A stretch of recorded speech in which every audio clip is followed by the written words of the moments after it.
Hey guys, this is Tim again. And level 1 is live. You messaged your bot and it messaged you back. That's the shape, that's the flow. But we do have a problem. This isn't much of an assistant. This is just a chat bot with amnesia. It will only remember 10 messages that you send it. And then when you send that 11th, it'll forget the first. So we're going to move on to level 2. We're going to introduce data tables. And with this big shift, we're going to give it more of an assistant shape, so to speak.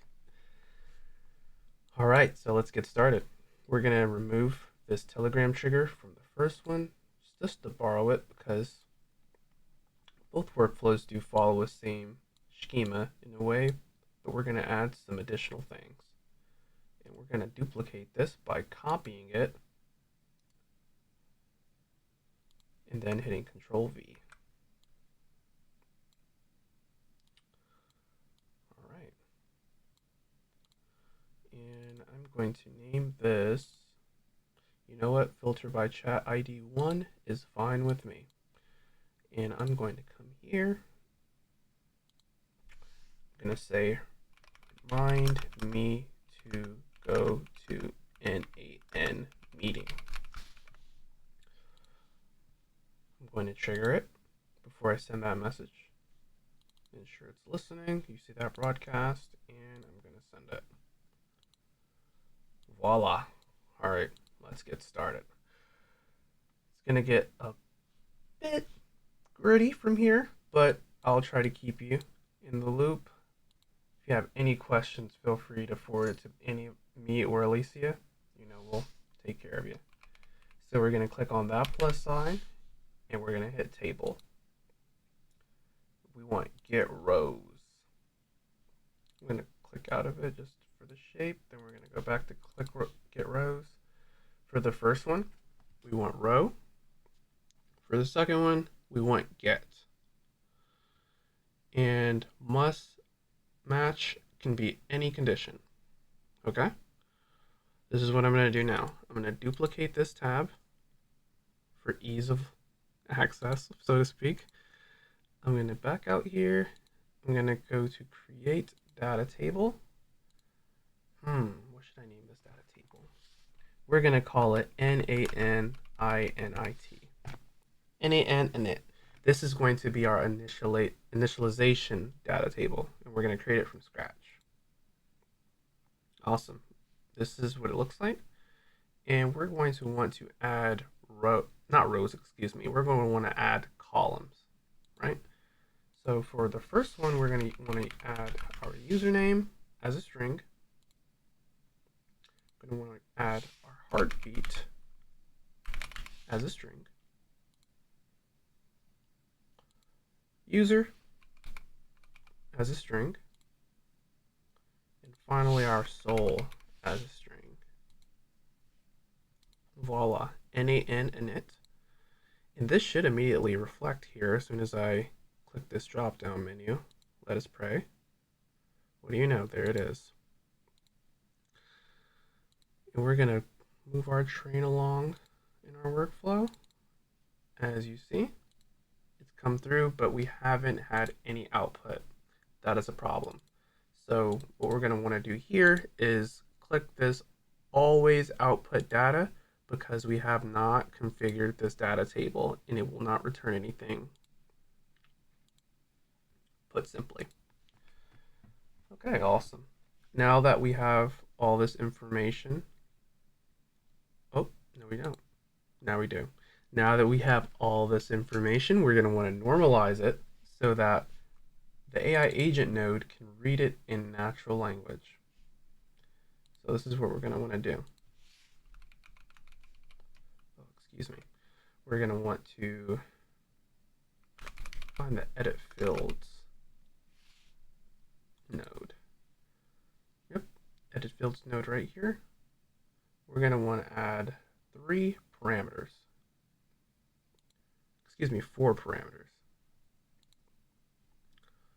First, we're going to want user message from the Telegram trigger. And you can use this drag and drop method to make this a lot easier for you. And we're going to name this user underscore message. Then we're going to want system prompt details.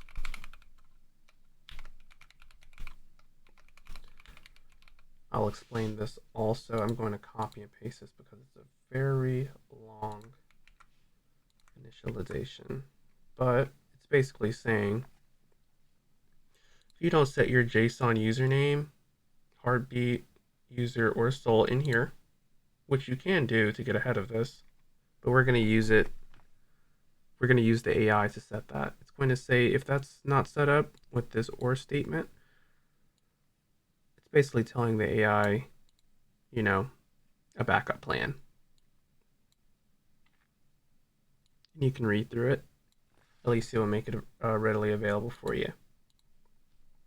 And for our third parameter, last underscore channel, we want that to be Telegram.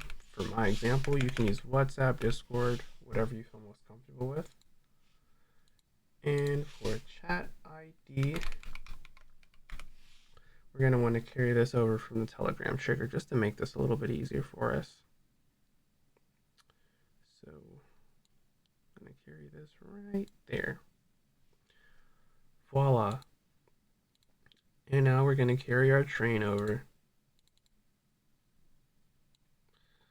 As you can see, we never set that username up, so it's defaulted to unknown user, like I mentioned here, because of the or statement.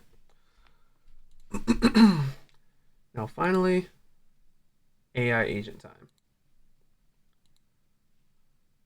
I want to set up the AI agent here and define the parameters below. So the AI agent receives that message. Again, we're going to want to carry in that user message right here in the most recent node from the edit fields. And we're going to want to give it a system message, just like the first level one. You're going to want to prime the AI agent for what they're walking into. As you'll see, this message will be sent to the AI agent before the conversation starts, and they'll know what's going on. Now from here, we're going to want to put the battery in the AI agent. I'm going to click that plus sign. For this example, I'll be using OpenAI. And if you watch level 1, you know that I like 4.1 mini or nano. We'll do mini this time. And we're going to want to kind of move that over. Open. Yep. Let's see, what did I use here? Oh, I used nano. Okay, let's just keep it consistent, right? It would be crazy if mini just stopped working. Nano works. We know it works. And here, we're going to give it a simple memory.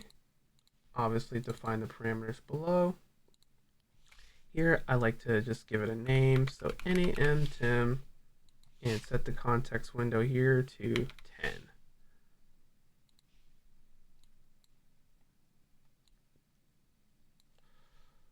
Awesome. Now we're going to want to give it another table times 3 for this tool. Click the plus sign, type table, find data table tool.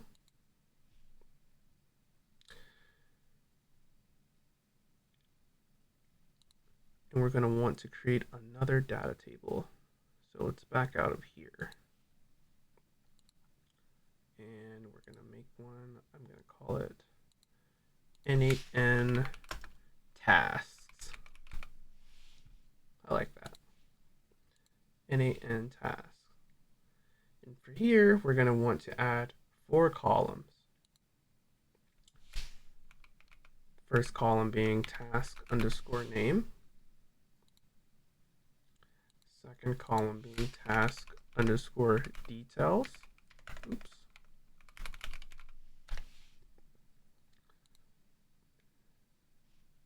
First two are strings. Last two are Boolean statements. So the third would be task complete as a Boolean. And that last one is occurring as a Boolean. Wonderful. So let's go back to here. And we're going to want to take a look at everything. Tool description, you want that set automatically. Resource, row, operation, get here. Right? Here we want get. And from list, n8n task. I'm going to name this get task so we know. And then let's move this over. Then for our second table, we want this one to be another task. Oops. Oopsie daisy. Oh, where is it? Oh, not task, table. Excuse me.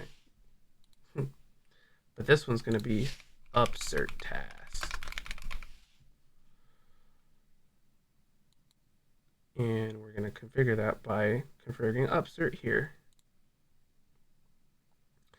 And this one will use the same table, but we're going to want to configure it just a little differently, right? So must match any condition. But for this one, as you'll see, just to get ahead of it, we're going to let the AI take advantage of these task headers to determine what to do with it. And for one last thing, we're going to want to add a condition here. The task name must equal what's decided by the model. Okay.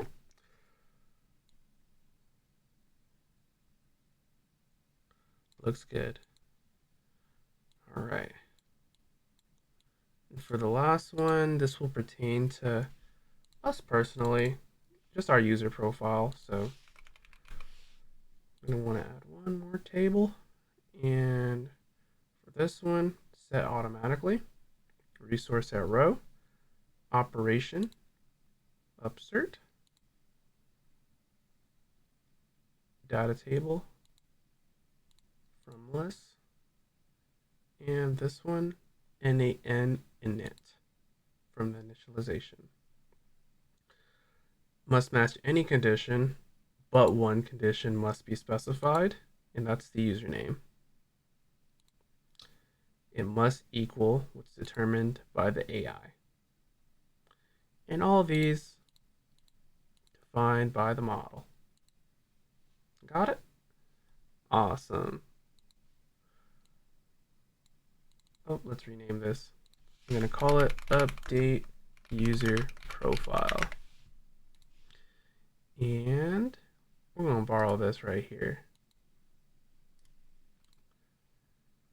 And Control V down here. So here where we left off, this is the prompt. We're going to send it right to the AI agent. Let's take a look at his output. He has set a reminder for us to go to the n8n meeting. Wonderful. Oh. So here, this would be a common mistake. As you see here, we filtered by the actual node, and when I copied it, as you see, this one is called filter by chat ID, right? This one is called filter by chat ID 1. So that is a common mistake. We can fix that easily by just placing a 1 there and everything's green. Wonderful. Dong. He has set a meeting for us. So as you see, this is definitely something that OpenClaw can obviously do in 2 seconds, but n8n provides you the opportunity to do this for as close to free as possible, if you get my drift. You know, a shorter take would be this could also be automated with code, all sorts of things. But in this scenario, just to combat, the hype of OpenClaw, this is definitely, a shorter take of something that you can do. If you have any questions, feel free to forward them to Tim or Alicia. Thank you.